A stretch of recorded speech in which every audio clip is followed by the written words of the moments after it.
Hello, everybody, and welcome to Multimedia 1 class with Mark.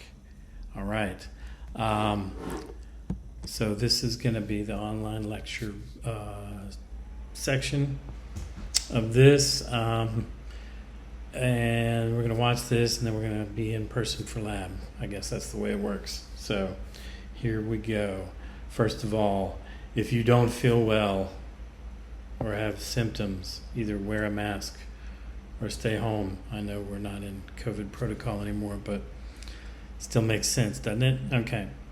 Now, moving on. I think most of you, I certainly hope all of you, have had Dan's photography class, which is basic photography, and I've kind of been around for those classes and seen what you guys have been doing, and everybody seems to have a pretty good grasp on basic photography, which is good. That'll come in handy for this class because we're going to still be doing a lot of photography. We will do some reviewing and kind of recover some of the basics, especially this first week, and of course along the way, if there's anything that we need to go back over or review or look up videos on, then we can easily do that, no problem. Now we're going to be dipping in this semester. We are going to be dipping into shooting video as well as editing video, and I will often refer to video as photography because that's kind of the way it is referred to in some of the industry. If you've ever heard the term principal photography, when they're talking about a movie, shooting a movie, the principal photography is done. That doesn't mean still photos, it means video, but either way, just know in this class we'll mostly be talking about video and motion graphics. And when I talk about get your photography done, or do you have this photography done for this project, or that, understand that I'm talking about video. So you heard me mention motion graphics, this is kind of going to be a class that's hopefully going to be an introduction to your next class, which was once called New Media Design, something like that. Anyway, that is going to be full-on motion graphics. So we're going to dive into definitely some motion graphics, especially depending on everybody's level of grasping what we're going to be doing. Then it depends on how far we're going to go into that. So mostly we're going to start out with simple video editing in Premiere, Adobe Premiere. This is the industry standard right now. There's a bazillion video editing programs out there that you can work with. We work with mostly all Adobe products here because that's what we're provided with to use, and that's also mostly the industry standard. There's, like I said, there's plenty of others. If you're already working in others, that's fine. You don't have to stop, but for my assignments and my classes, I want you to use the software that is available at school and licensed for the school to use. But we'll get more into that later. Some of you, like I said, some of you may... All right, let me start over here. This software, video editing software like Adobe Premiere and Adobe After Effects and Animate and Dimension, you've already kind of dabbled in Dimension, so you've gotten a little taste of how different the interface is and how challenging it can be. So some of you may be able to take that and run with it and just and feel right at home with it. Some of you may need a little more extra time and a little extra help. That's okay. Everybody is probably going to be on a different level. And what you'll need to understand is that if you're advancing beyond what we're covering in class, we can get together and we can come up with sort of a different plan for what you can work on. And if you are not advancing as quickly as you feel like you want to be and you need some extra help, we can do the same thing. We can meet, come up with a plan that's going to work for you, and go from there. What I've found in teaching this software is that some people really run with it and some people really struggle with it. And there's no judgment. It's not based on intelligence or ability or creativity. It's just kind of based on what you are able to sort of take on as far as new information. And it's okay. I mean, I struggled with it. Everybody struggles with this software at first. It's a little intimidating. So, that being said, don't be intimidated. Okay. Now, another thing I've found in teaching moving things, motion graphics, video editing, is that graphic designers suddenly forget that they are graphic designers when they're dealing with video and moving objects and moving text and moving things like that. So don't forget the basics. Composition, the rule of thirds, the rule of threes, simplicity, balance, all the basic rules of design. And what we're going to talk about mostly, what you're going to be learning more about with video, is obviously composition is still important, lighting and rhythm and timing and audio. Those are the things that are really going to be challenging, that sort of are not intuitive necessarily for graphic designers. So the best suggestion that I have for anybody that's trying to understand the rhythm and timing and things like that of video is watch videos, watch professionally made videos, and see how they move and see how the transitions move and things like that. Copy the stuff you like. That's fine. It's fine in the beginning. If you try to imitate what you like, that's what makes a good designer. Other things, of course, creativity, color theory, all the same things that you've learned as a designer come into play when it comes to video and video editing and video production. So there's just a few extra things we're going to throw in there to you. So now I'm talking about creativity and design and composition. There's going to be a lot of technical things that you have to learn as well. So there's going to be a balance between the technical and the creative. So it's kind of the same thing with when you first learned InDesign or Illustrator or Photoshop.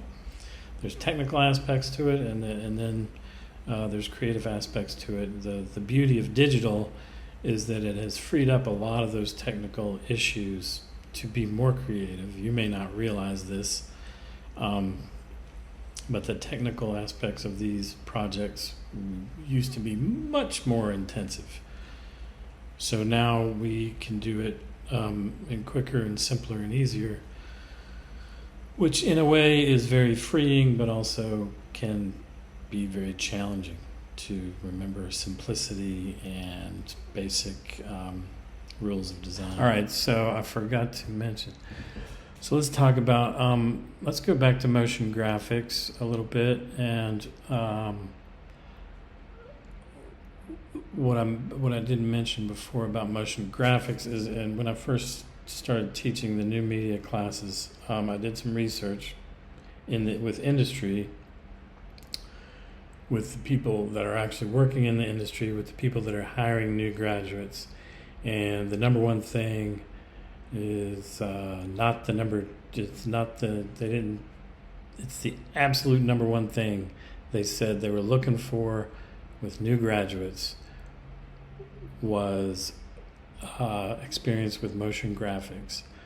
And that it wasn't just some of them that said that, it was every single person I talked to. 100% of the time said the top thing they need new graduates to be capable in is motion graphics.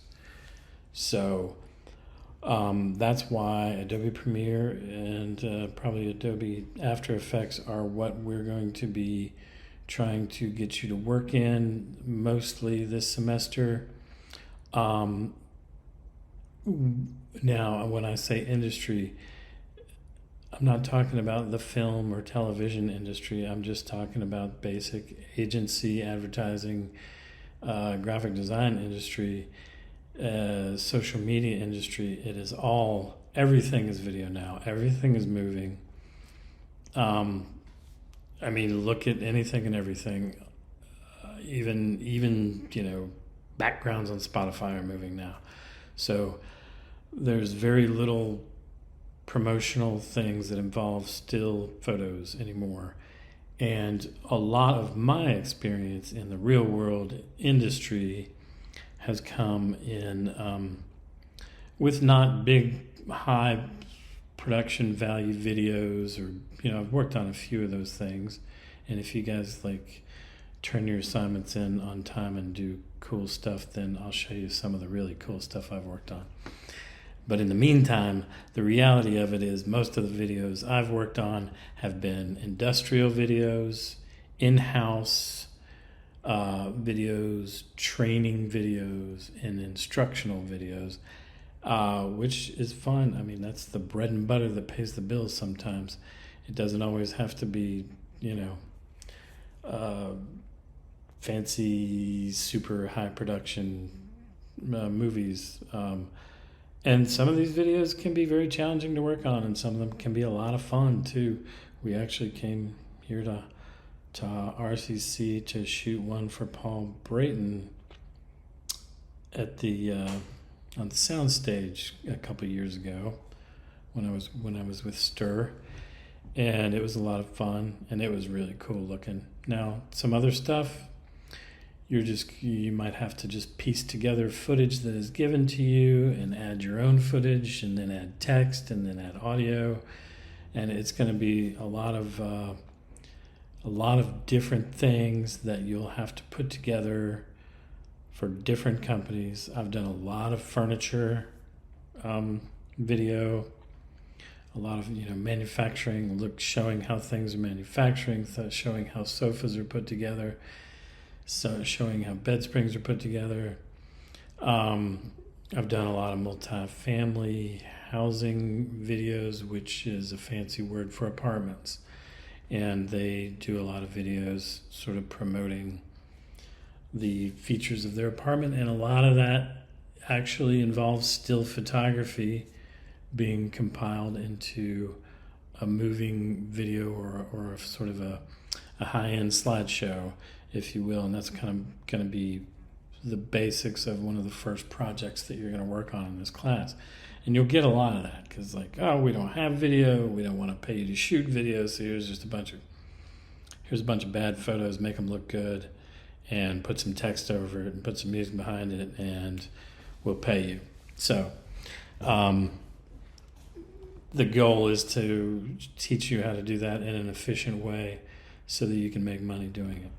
So I should probably also talk a little bit about the DS. We're going to be working mostly with DSLR cameras. I know you guys have experience in shooting still photography with these cameras. You should have experience with